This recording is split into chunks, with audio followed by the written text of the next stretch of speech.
네, 안녕하십니까. 안기자의 썰TV 안기자입니다. 예, 오늘 이효리 이상순 부부 빌딩 매각건 제가 지금 전해드렸는데요. 오늘 둔촌주공 얘기도 한번 더 나눠보도록 하겠습니다. 사실은 좀 원고를 써서 조금 짜임새 있게 전달을 해드리려고 그랬는데 제가 그러지 못해서 죄송합니다.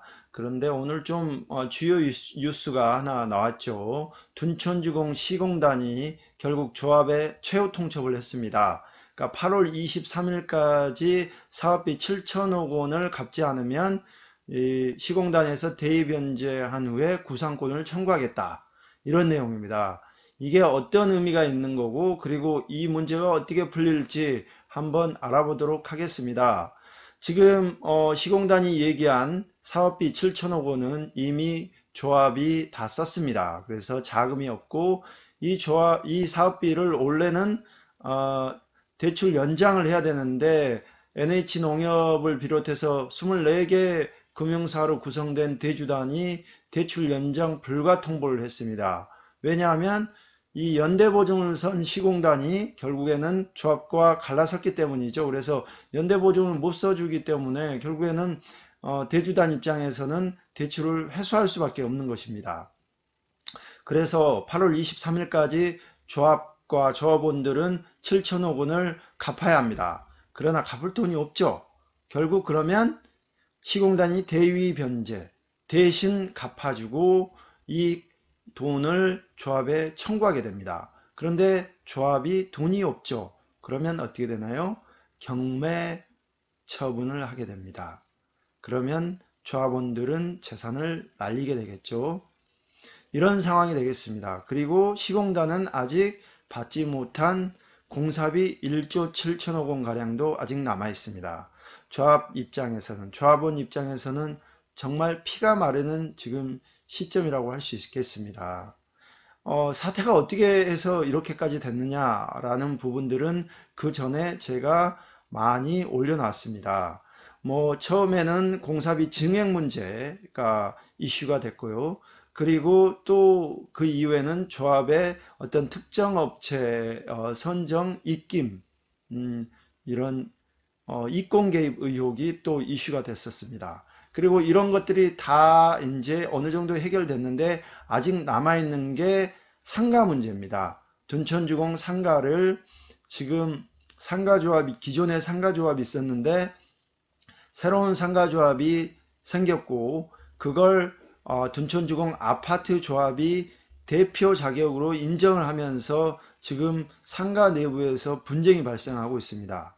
그런데 상가 문제가 해결되지 않으면 상가 위에 두 개 동을 지어야 되기 때문에 아파트가 준공이 안 되는 문제가 발생을 하겠죠. 기존 조합과 새 조합 간에 마찰이 생겨서 공사가 진행되지 않으면 그 위에 아파트도 못 짓기 때문에 결국엔 준공이 미뤄지고 전체 아파트 준공이 미뤄지면서 결국에는 또 시공단과 조합원들에게 엄청난 피해가 있을 수밖에 없습니다. 그런데 이런 문제, 결국에는 상가 문제가 왜 풀리지 않느냐? 결국에는 새 조합이 무상 지분율을 기존의 어떤 190%보다 더 많은 270%를 받을 수 있다라고 지금 조합원들에게, 상가 조합원들에게 알리면서 결국에는 문제가 발생을 하고 있는 겁니다. 기존에 그 사업을 진행했던 프로젝트 매니지먼트 회사가 이 부분에 대해서 그러면 우리가 투입했던 비용을 니네들이 주든가 보상을 해주든가 해야 될 거 아니냐.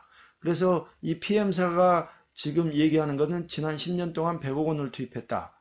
그리고 이 사업 시행으로 인해 가지고 우리가 벌 수 있는 이익도 결국에는 니네들이 가져가는 거 아니냐. 우리의 기회비용까지 다 보상을 해달라. 막대한 어떤 자금을 투입을 해야 되는데 이게 새 상가조합은 다 쌩 까는 거죠. 이거 니네 뭐 필요 없어. 내가 왜 해줘? 그러면 이 PM사는 유치권 설정할 수밖에 없고 그 다음에 기존 상가조합 입장에서도 새 상가조합이 과연 적법 절차에 따라서 새로운 상가조합이 형성이 됐고 어떤 대표 자격을 부여받았느냐 이 부분에 대해서 지금 법적 소송을 하고 있는 겁니다.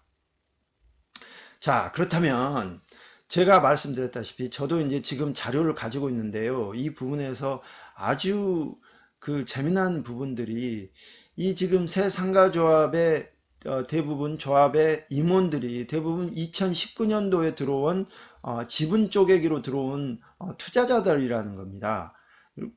과거부터 이 상가를 보유하고 있었던 분들이 아니고 둔촌주공이 재건축 사업 관리처분 인가가 나고 나서 결국에는 이 투자 목적으로 들어온 사람들이 결국에는 자기 투자 수익을 최대화하겠다고 하면서 이 문제가 지금 발생을 하고 있는 건데요. 자, 제가 자료 하나 가지고 있다고 했죠. 이 조합의 핵심 관계자의 한 분은 이 부분 중요합니다. 둔촌주공뿐만 아니라 개포동, 예, 개포동에서도 똑같은 방법으로 지분 투자로 투자를 했습니다.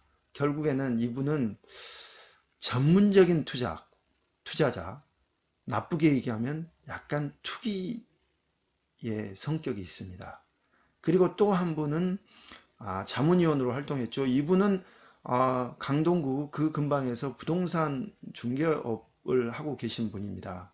이 분도 과연 이게 선량한 투자자냐 아니면 투기 세력이냐, 이 부분들, 그리고 이 부분들, 이 소수 때문에 둔촌주공조합은 6,000명이 고통을 받아야 하느냐, 그건 아니라고 보거든요. 제가 보기에는 이분들은 왜 이렇게 자기들의 이익을 위해서 이렇게 싸우느냐, 이분들은 그랬다고 그래요. 제가 들은 얘기지만 서울시에 들어가서 자기들이 이 문제 해결하면 되지 않느냐, 문제 생기면 우리가 해결하면 되지 않느냐, 그러니까 그냥 가자, 더 이상 되돌릴 수 없다.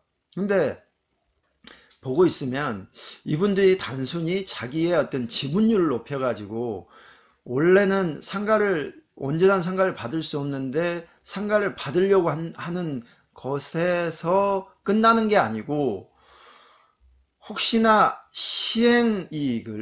이 상가의 시행이익을 자신들이 취하려고 하는 거 아니냐라는 의혹이 생깁니다. 왜냐하면 말씀드렸다시피 조합은 하나의 시행사입니다. 그리고 그걸 이행하는 PM사가 있죠. 그래서 시행이익이 남으면 그건 조합원들이 갖게 돼 있어요.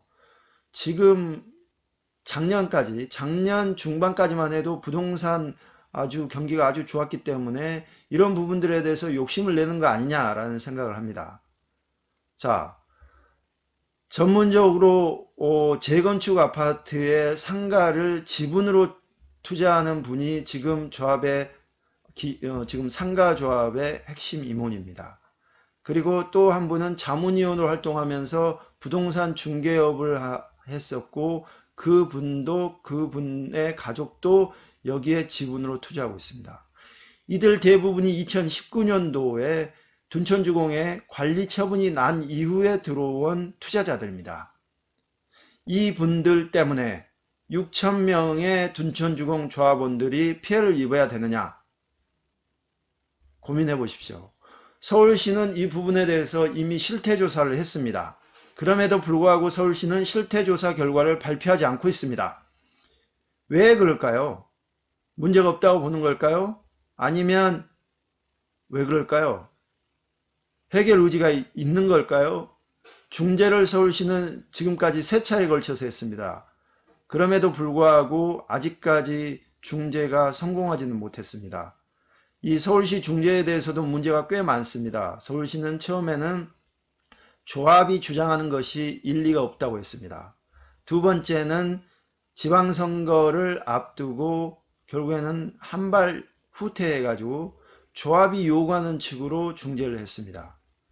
세 번째는 시공사가 우리는 물러설 수 없다고 해서 9가지 안을 제시했고, 이 안에 대해서 조합과 시공사는 9가지 안 중에 8가지 안에 합의했습니다. 한 가지 남은 게 바로 상가입니다. 이 상가는 말씀드렸다시피 지분 투자자들이 핵심 임원들이 돼서 자기들의 이익을 최대화하겠다고 하고 있습니다. 문제가 큽니다. 자, 제가 자료 가지고 있는데 곧 제가 이 부분은 오픈하겠습니다. 이 부분 오픈 곧 할 테고요. 구독과 좋아요, 알림 버튼 감사합니다. 예.